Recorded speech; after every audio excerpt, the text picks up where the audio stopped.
예수님의 새벽 기도는 생활화가 되어 있었습니다. 마가복음 1장 35절입니다. 예수께서 오히려 미명에 날이 밝기 전에, 그 말이지요. 오히려 미명에 일어나 한적한 곳으로 가셔서 기도하셨다 하셨습니다. 우리 새벽에 드리는 기도가 하루의 시작이 돼야 됩니다. 그런데 이 새벽의 기도는 습관이 돼야 됩니다. 우리가 요즘 현대 생활이 밤늦게까지 활동들을 합니다. 자는 시간이 11시, 12시 넘어서 자는 분들이 많으니까 새벽 5시, 6시에 일어나서 기도 드리기가 쉽지 않지요. 그래서 우리 생활에 흐트러지게 됩니다. 우리 진화 심리학이라는 분야가 있습니다. Evolutionary Psychology.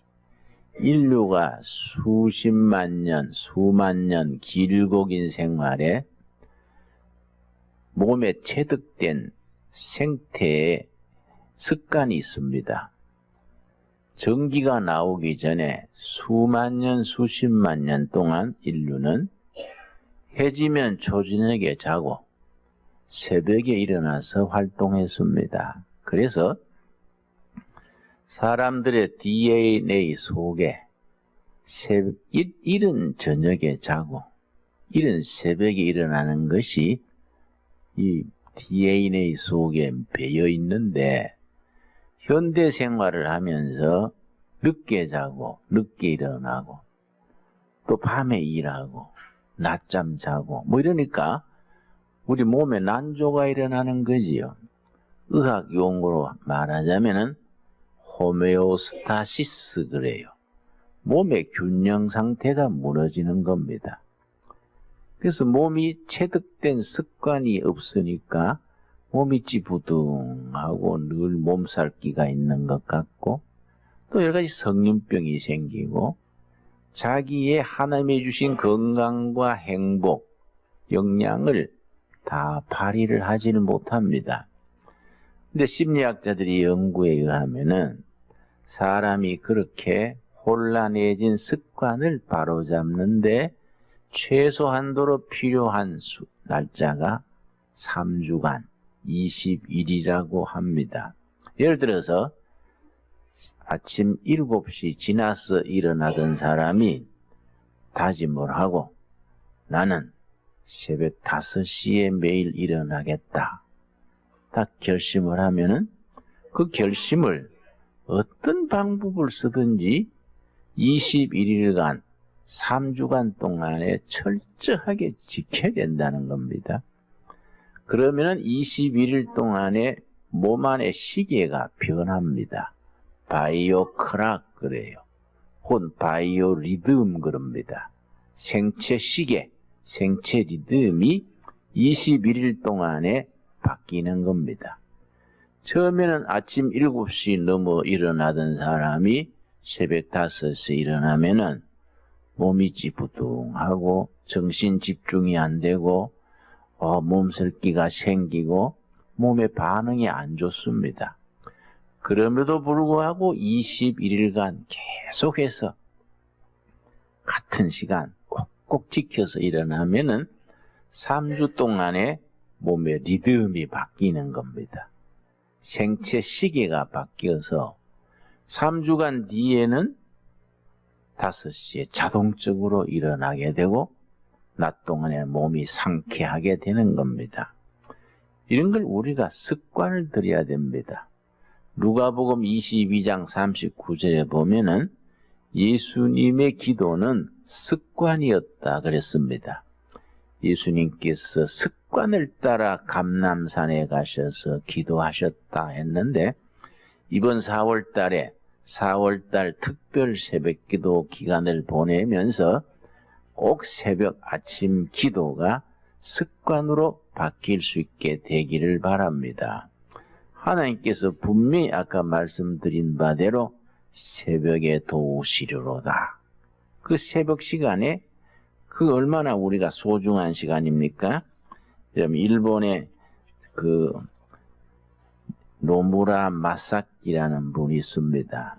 이분이 뭔 책으로 유명해졌느냐 하면은 아침 출근 전 30분의 기적, 이런 제목의 책을 써서 아주 유명해진 노무라 마사키입니다.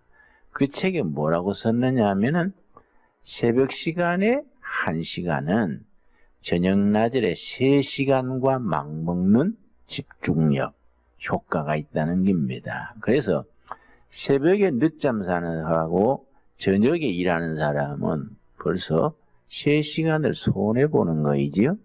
새벽에 1시간의 효과는 저녁에 3시간에 이르는 그런 효과가 있다는 것을 아주 과학적으로, 심리학적으로 그 분석을 해서 쓴 책입니다. 우리 성경에서는 참 새벽에 대한 얘기가 많습니다. 출애굽기 14장 27절 우리 한번 찾아보겠습니다. 출애굽기 14장 27절에 보면은 이스라엘 백성들이 애굽 종살이를 벗어나서 가나안을 향해서 가는데 뒤에서 바로 왕의 기병대가 따라옵니다. 그때 하나님께서 어떻게 역사하셨는가? 출애굽기 14장 27절입니다. 모세가 지금 뒤에는 바로 왕의 기병대가 전차부대가 전멸시키려고 따라옵니다. 앞에는 홍해 바다가 가로막고 있습니다. 절체절명의 순간입니다. 홍해 바다에 빠져 죽을 수도 없고 그 자리에서 바로 왕의 군인들한테 그냥 떼죽음 당할 수도 없고 아주 그런 절체절명의 순간입니다. 자, 그럴 순간에 하나님이 어떻게 역사하셨는가?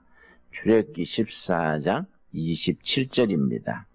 모세가 곧 손을 바다 위로 내밀매 새벽이 되어 바다의 힘이 회복된지라. 애굽 사람들이 물을 거슬려 도망하나 여호와께서 애굽 사람들을 바다 가운데 엎으시니라. 새벽에 역사가 일어났습니다. 모세가 새벽 나절에 손을 내밀어 하나님께 기도드릴 때에 그 바닷물에 요동을 쳐서 뒤따르던 바로왕의 군대가 다 수장을 당하고 이스라엘 백성들이 그 새벽에 해방을 맞게 됐습니다. 우리 이스라엘 백성들이 광야로 나가서 먹을 것이 없어서 모세와 백성들이 부르짖었을 때에 하늘에서 뭐이 내려왔습니까? 만나지요. 성경을 꼭 깊이 읽어보시면은 하나님이 만나를 주신 시간이 있습니다. 꼭 새벽녘에 만나를 내려주셨습니다. 그런데 해가 돋으면 만나가 그냥 녹아버렸습니다. 사라져버리는 거이지요. 이걸 우리가 좀 의미를 확대해서 영적으로 받아들인다면은 우리가 새벽에 영혼의 만나 말씀을 깊이 새기고 그 하루에 살아갈 수 있는 영적인 양식으로 삼아야 하는데 아침 낮을 늦잠 자고 하루 종일 바쁘게 다니면은 이스라엘 백성들이 광야에서 만나가 아침 햇살 들고 나면은 그냥 녹아버렸듯이 영적으로 우리가 그만큼 손해를 보게 되는 거이지요.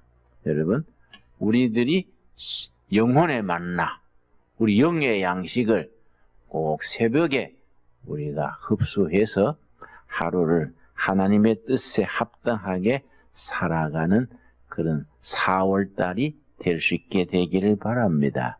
여러분 동의하시지요? 우리가 다짐을 확실히 해야 돼요. 대충 해보자 이러면 안 돼요.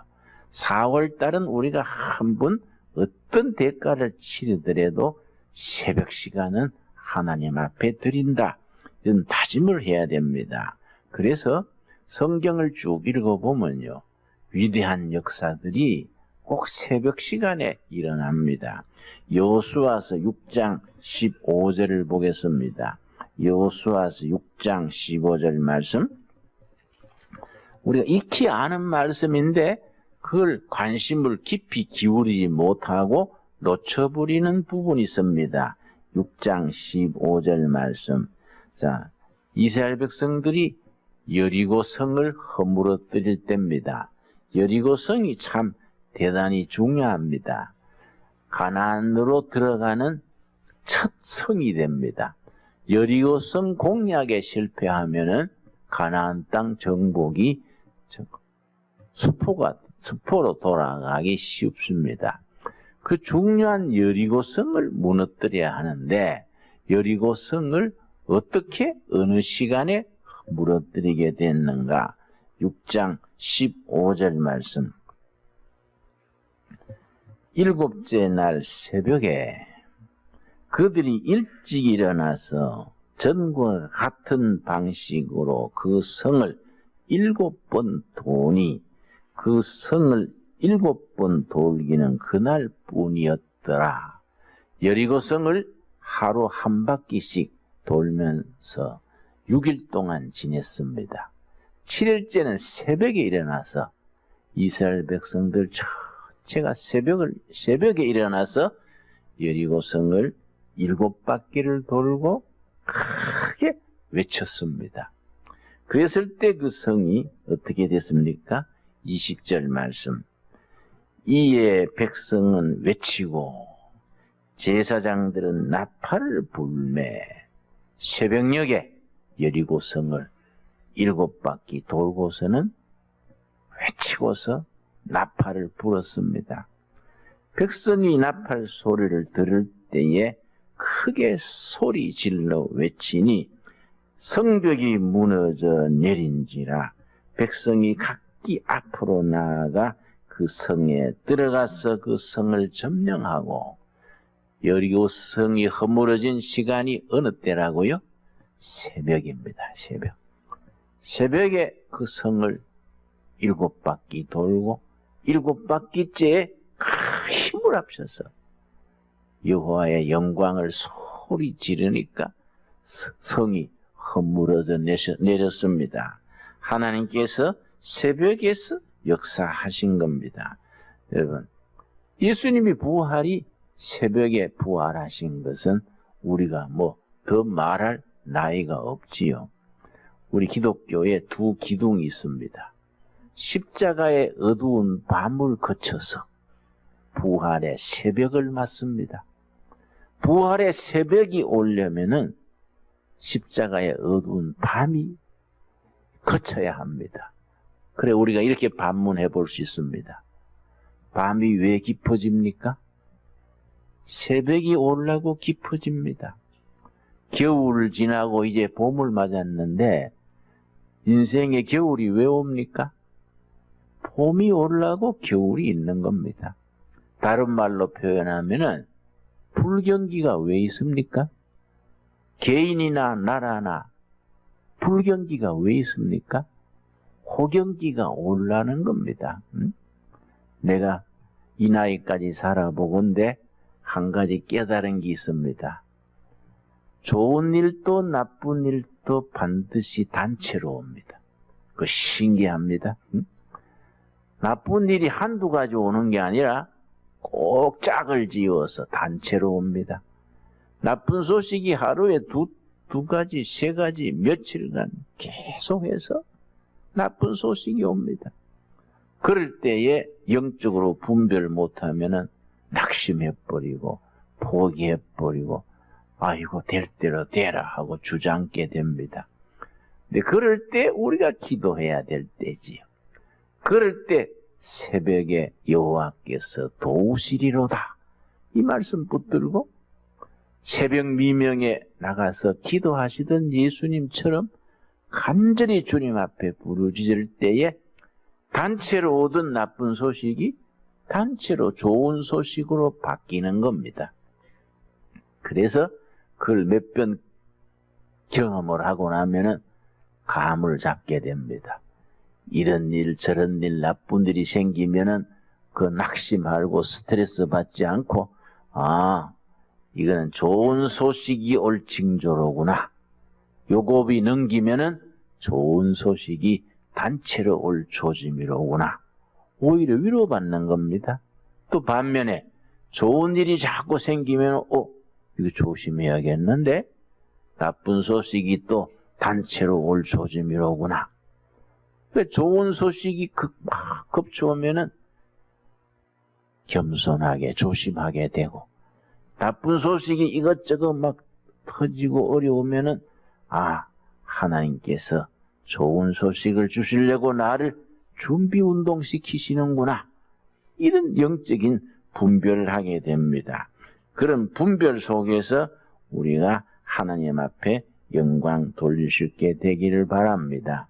예수님이 새벽에 부활하실 때에 여자들이 예수님의 무덤을 찾아가면서 무슨 말을 했냐면은 마가복음 16장 우리 한번 찾겠습니다.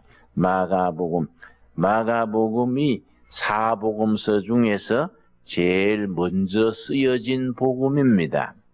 그 마가복음은 16장으로 이루어져 있는데 마지막 장인 16장 첫 부분에서 예수님이 새벽에 부활하실 때 이야기가 나옵니다. 마가복음 16장 1절 말씀. 안식일이 지나매. 여기 안식일은 토요일을 말합니다. 토요일이 지나매 막달라 마리아와 야고보의 어머니 마리아와 또 살로메가 가서 예수께 바르기 위하여 향품을 사다 두었다가. 참 이상하지요? 예수님이 십자가에 죽으시고 묻히시고 하니까 그렇게 따라다니던 남자들은 다 36개 도망가 버렸어요. 예수님의 무덤을 찾아온 분들은 여인들입니다. 그래서 참 우리 남자들이 의리가 없는 거예요. 그렇게 해서 따라다니다가 정작 예수님이 고생할 때는 십자가에 돌아가실 때는 베드로 같은 사람은 저주하면서 부인하고 가룟 유다는 스승을 팔아먹고 그런 일들을 했는데 예수님이 무덤에 갇히신 사흘째 되는 날 새벽에 여인들이 새벽에 예수님의 무덤을 찾아가는 겁니다. 2절 말씀. 안식 후 첫날 매우 일찍 해돋을 때에 그 무덤으로 가며 서로 말하되 누가 우리를 위하여 무덤 문에서 돌을 굴러주리요. 이 말씀 우리가 그 배경, 그 분위기를 그림으로 이렇게 그려보면은 참 영감이 있습니다. 성경 말씀 읽으면서 이런 부분을 우리 마음속으로 그림을 그려보면은 참 상상력이 깊어집니다. 이렇게 우리 마음속에 그림을 심상으로 그리는 겁니다. 여인들이 새벽에 향유를 가지고 가는데 향유를 왜 가져가냐면은 방부제지요.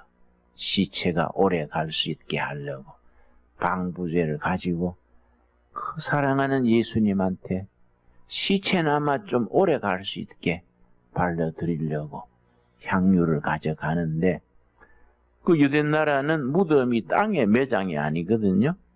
유대나라는 굴을 파고 그 속에 시체를 넣습니다. 그리고 굴 입구에 큰 돌멩이로 막아 놓습니다. 큰 바위돌로. 그래 안 하면 이리 때나 이런 짐승이 와서 돌을 밀어내고 시체를 훼손하기 쉬우니까 큰 돌입니다. 큰 돌로 그 묘지 입구를 막아 놓습니다. 근데 그 여인들이 예수님의 시체에 방부제 향을 바르러 오면서 걱정하는 거예요. 우리가 지금 가기는 가는데 그 무덤 입구에 돌을 어떻게 굴러낼 수 있겠는가? 그 돌을 어떻게 굴러내겠는가? 우리 여성의 힘으로 그 큰 돌을 어떻게 하겠는가? 그 걱정하면서 간 겁니다. 나는 이 말씀에 참 은혜 받습니다. 지금 또 우리가 부활하신 예수님은 그 안에 계시는데 우리는 예수님과 우리 사이에 큰 돌멩이가 가로막고 있는 겁니다. 하나님은 우리에게 약속하시고 복을 누리고 행복하게 살아라고 하셨는데 예수님의 말씀과 우리 사이에 큰 바위돌이 가로막고 있는 거예요. 이걸 예인들이 걱정하고 갔을 때에 무덤에 막상 갔더니 이미 성령의 도우심으로 돌이 굴러 내려가 버리고 부활하신 예수님의 모습을 뵙게 된 거이지요. 여러분, 예수님과 우리 사이에 큰 파이돌 같은 게 가로막고 있으면은 우리가 예수님의 은혜에 접하지를 못하지요. 그래서 우리가 부르짖으라는 거예요. 하나님의 은혜의 손길, 능력의 손길을 부르짖으면은 하나님께서 응답하셔서 예수님과 우리 사이에 가로막고 있는 돌을 굴러내 주신다는 겁니다. 이번 4월달 특별기도 시간의 주제, 새벽에 하나님이 도우시리로다. 이 말씀처럼 우리가 새벽마다 주님 전에 나와서 기도드리는 그 기도 제목, 마음의 소원, 가정의 문제, 개인의 문제, 건강의 문제, 좀 더 크게 나라의 문제, 이런 문제들을 큰 돌에 비유합시다. 성령께서 우리 기도를 들으시고 다 돌을 굴러내려 해결해 주실 줄로 믿습니다. 그걸 우리가 그런 확신을 가져야 돼요. 그 4월달 우리 특별 기도 시간은 딴 거 아니다. 우리 앞을 가로막고 있는 큰 돌, 우리가 예수님께로 나아가는데 가로막고 있는 큰 바위돌이 있지 않습니까? 이 기도를 통하여 성령께서 그 돌을 굴러 내려주시고 예수님과 마음과 마음으로, 몸과 몸으로, 영으로 만날 수 있는 축복의 기회로 우리를 인도하실 줄로 믿습니다. 우리가 믿어야 돼요. 특별히 우리가 둘의 교우님들은 익히 아는 말씀, 시편 57편, 우리 다 같이 찾겠습니다. 시편 57편 7절 8절 말씀, 정말 소중한 말씀이지요.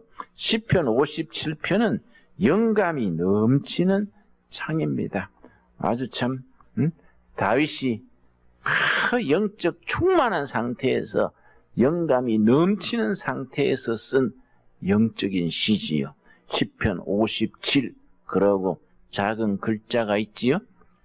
다윗의 믹담시, 다윗이 쓴 시, 인도자를 따라, 성가대 지휘자를 말합니다.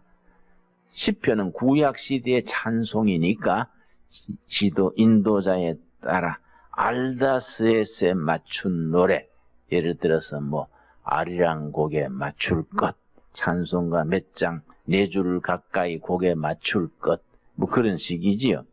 다윗이 사울을 피하여 굴에 있던 때에 참 다윗이 뜻을 이루지 못하고 초야에 묻혀서 오늘 죽을지 내일 죽을지 하루의 생명을 기약하지 못하던 절박한 시대입니다. 그런 절박한 시대임에도 불구하고 다윗이 뭐라 그랬습니까? 9절 말씀, 9절.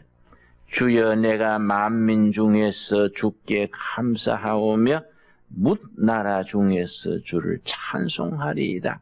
사울이 보낸 군대에 오늘 죽을지 내일 죽을지 모르는 그런 절박한 궁지에 몰렸는데도 감사와 찬송이죠. 참 위대한 영혼입니다. 영적으로 자유함을 누리는 영혼이지요. 그렇게 절박한 자리에서 감사와 찬송을 드리는 겁니다. 이 진정한 영적인 사람이지요. 그렇게 할 수 있는 비결이 뭡니까? 8절 말씀입니다. 8절 말씀이 다윗과 그의 무리들이 최악의 상태에서 최선의 감사와 찬송을 드릴 수 있었던 비결이 나옵니다. 우리 8절 한번 같이 읽겠습니다. 내 영광아 깰지어다. 비파야 수구마 깰지어다. 내가 새벽을 깨우리로다. 그 사람들은 비전을 가지고 확고한 신념을 가졌습니다. 이스라엘의 어두운 역사, 한밤중의 역사에 우리가 왜 이런 굴 속에서 고생하느냐? 우리는 하나님이 주신 사명을 받은 사람들이다. 무슨 사명이냐? 이 역사의 새벽을 깨우는 사명이다. 백성들이 어두운 밤중 같은 역사에 암담한 시절에 좌절하고 실패하고 방황하고 고난을 겪고 있을 때에 백성들이 갈 바를 알지 못하고 허둥지둥하고 있을 때에 다윗과 그의 무리들은 위대한 꿈을 가지는 겁니다. 그 시대를 이끌어가는 비전을 가지는 겁니다. 새벽을 깨우리로다. 이번에 주신 말씀, 하나님이 새벽에 우리를 도우시리로다. 새벽에 도우시는 하나님의 손길에 힘입어서 이 시대의 새벽을 깨우는 사명자로 세움을 받게 될 수 있기 바랍니다.